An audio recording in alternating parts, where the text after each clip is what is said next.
folks, welcome back to my channel. I'm Kat and today I would like to talk about Wild and Wicked Things by Francesca May, another book I got off NetGalley because the paperback is out now. In the story, Annie inherits her father's estate and visits Crow Island to sort out his belongings. To do so, she moves into a small cottage next to a mansion where she meets Emmeline for the first time and becomes instantly fascinated.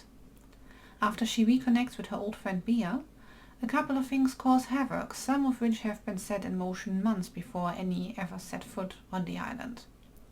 And if that weren't enough, there are also the budding feelings between Annie and Emmeline. The POVs are split between Annie and Emmeline, but for some reason, and without looking at the book, it felt like I spent more time with Annie. Which is not necessarily a bad thing, but if you want to know more about the magic system, then you would have probably been better off with more time with Emmeline. The characters as a whole are fairly complex and, a few caveats aside, interesting to follow. Annie is coming into her own and stepping out of her comfort zone and becoming braver about literally all the things she does, while Emmeline is dealing with something gruesome that she is at least partially responsible for. Annie's best friend Bea is, I'm sorry to say, a selfish bitch, and the things she feels entitled for in parts are just crazy. And I feel like most of the other characters had way too much patience with her. I would have probably slapped this person a couple of chapters in. I was looking forward to reading a sapphic love story with witchcraft, but unfortunately a couple of things didn't quite land for me. The love story between Annie and Emmeline, like their feelings are just too instantaneous.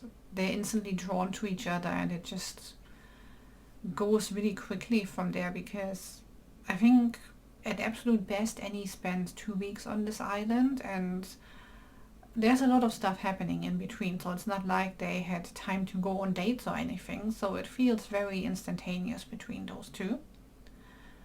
And especially if you compare this bond to what Emmeline has with her siblings, Nathan and Isabel, it just feels like it's coming out of nowhere, because the feelings between her and her siblings and the protectiveness they have towards each other, I totally buy those.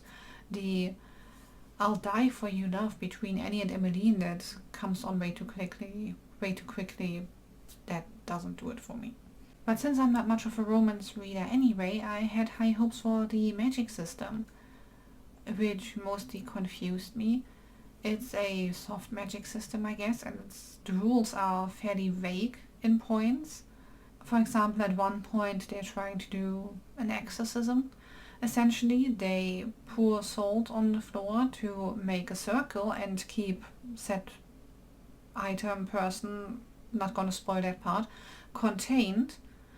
But then when they do their ritual, they all step into the circle as well, because the circle keeps them protected. But then somebody who's outside the circle is not protected from the thing that is in the circle, and it's like, this makes no sense to me. But maybe that's just years of watching Supernatural that make me think it should be the other way around. Anyway, the magic system confused me at points. I still don't know what anybody can do in any given situation or what the extent of their power is. And Emmeline's magic is based on blood, so you get a lot of imagery with it, and the color of blood shows up a lot, even when she's not doing anything with actual blood. And I think it was actually a bit over the top. I mean, we get it. We don't need blood mentioned in one form or the other every 2 or 3 pages to get it. Also, Annie tends to describe Emmeline's scent as dirt and blood. And I'm sorry, but those do not sound like they invoke romantic feelings to me. So overall this wasn't quite for me, but given the focus on romance and the fact that I'm not really the target audience for that, that's probably not a big surprise. But at least the communication issues and level of misunderstandings between Annie and Emmeline are nowhere near as bad as they are in virtually every other romance novel I've ever laid eyes on. So there's that. So if a soft magic system, that probably leaves you with a couple of questions, and some sapphic romance sound like something for you, then this book might be for you. It gets this cat from me. But make up your own mind, and do let me know in the comments what your favorite sapphic novel is. Doesn't have to have witchcraft, but if it does, it's a plus. Anyway, let me know in the comments. Like and subscribe if you want to help this channel out, and thank you so much for watching. I'll be back next week with another video. Bye folks!